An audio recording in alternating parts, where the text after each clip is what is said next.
Hello guys, तो आज की वीडियो में हम बात करेंगे गॉड किलर मेटल्स के बारे में, यानी इटर्नियम एंड क्रिप्टोनाइट के बारे में। तो वीडियो को अंत तक जरूर से देखना। तो सबसे पहले हम बात कर लेते हैं इटर्नियम की। तो इटर्नियम बेसिकली इटर्निटी की चट्टान से बिखरे हुए टुकड़ों से बना हुआ है। एंड बिली बैटसन यानी शज़ैम एंड ब्लैक एडम को जहाँ पर पावर मिलती है, वो काउंसिल तो तुमने देखी होगी, जादूगर वाली काउंसिल, वहाँ पर वो कुर्सियाँ लगी होती है, वो उसका जो बेस था वो सब कुछ इटर्नियम से ही बना हुआ है। लेकिन ब्लैक एडम मूवी में हमने जो देखा वो थोड़ा अलग ही था, क्योंकि वहाँ पर देखा कि इटर्नियम एक रेयर मिनरल है जो कि बहुत ही कम मात्रा में पाया जाता है एंड इजिप्ट में पाया जाता है। लेकिन मेन पॉइंट ये है कि अर्थ पर पाया जाता है। एंड जैसा कि हमें पता है इजिप्ट एक अरब कंट्री है एंड जो बाकी सभी अरब कंट्री है उनकी जो भौगोलिक परिस्थितियां हैं वो भी इजिप्ट के समान ही है। तो अगर इजिप्ट में पाया जाता है तो हो सकता है बाकी और भी अरब कंट्रीज में पाया जाता हो, यानी कि इटर्नियम के अर्थ पर काफ़ी सारे भंडार हैं एंड इटर्नियम को काफ़ी इजीली प्राप्त किया जा सकता है। वहीं बात करें क्रिप्टोनाइट की, तो क्रिप्टोनाइट मेनली क्रिप्टोन ग्रह पर ही पाया जाता है एंड ये हर क्रिप्टोनियन की कमजोरी है, जिसमें हमारा सुपरमैन भी आता है। और बेसिकली जो सुपरमैन को हर्ट करने वाला क्रिप्टोनाइट है वो ग्रीन प्रकार का है, जबकि और भी कई टाइप के क्रिप्टोनाइट होते हैं जिसमें रेड आता है, blue, gold, silver, orange, pink, purple और भी कई सारे हैं जिनके बारे में हम कभी और बात करेंगे। एंड इन सभी क्रिप्टोनाइट के इफेक्ट भी अलग अलग प्रकार के होते हैं। बट इम्पोर्टेंट तो ये है कि ये अर्थ पर कितनी मात्रा में पाया जाता है एंड कितना इजीली इसे प्राप्त किया जा सकता है सुपरमैन को हर्ट करने के लिए।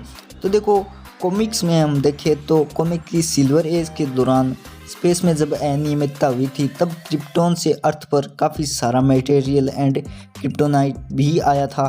और अगर हम मूवी में देखें तो मे भी जो सुपरमैन की रॉकेट आई थी सुपरमैन को लेकर अर्थ पर, उसके साथ क्रिप्टोनाइट आया हो, ऐसा भी दिखाया जा सकता है। अब लेकिन हम बात करें 2006 की सुपरमैन रिटर्न्स मूवी की, तो वहाँ पर लेक्स लूथर ने एक पूरा आइलैंड खोजा था जो कि क्रिप्टोनाइट से भरा हुआ था एंड फाइनल सीन में सुपरमैन ने उसे स्पेस में छोड़ दिया था। लेकिन वर्तमान की डीसीयू में ये कितनी मात्रा में पाया जाता है एंड कितना रेयर है, ये तो अब डीसी वालों पर ही निर्भर करता है कि वो इसे कितना दिखाते हैं। तो अब बात करते हैं हम दोनों के इफेक्ट्स की।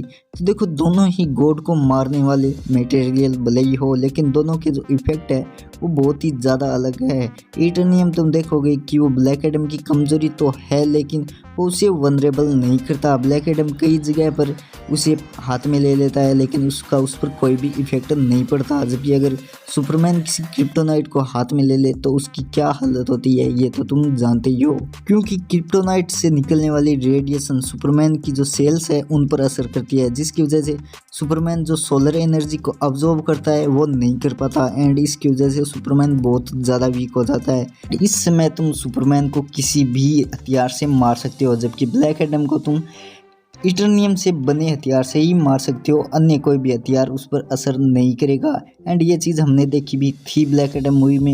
एंड एक बार तो तुमने देखा ही होगा कि ब्लैक एडम इटर्नियम से बनी मिसाइल को कैसे कर लेता है एंड जब वो फटती है तो उसे काफ़ी ज़्यादा चोट आ जाती है। अब तुम यही सोच के देखो कि क्रिप्टोनाइट से बनी हुई कोई मिसाइल सुपरमैन पर फट जाए तो सुपरमैन का क्या हाल होगा। यानी कि क्रिप्टोनाइट सुपरमैन को बिल्कुल पावरलेस कर देता है, जबकि इटर्नियम ब्लैक एडम को पावरलेस नहीं करता। सिर्फ इटर्नियम के ऊपर ब्लैक एडम की पावर काम नहीं करती। एंड अब हम डीसी में इटर्नियम का यूज तो काफी देखने वाले हैं, क्योंकि अमांडा वॉलर की ब्लैक एडम के साथ तो बिल्कुल भी नहीं बनने वाली। एंड इस औरत से कुछ छुपा हुआ तो रहता है नहीं, सब कुछ जानती है ये। एंड इटर्नियम से बने हुए हथियार को यूज ये पक्का करेगी ही ब्लैक एडम को कंट्रोल करने के लिए। तो बस आज की वीडियो को हम यहीं पर समाप्त करते हैं। वीडियो अगर अच्छा लगा तो एक लाइक तो कर ही देना, चैनल को सब्सक्राइब भी कर देना जाते जाते। Thank you so much.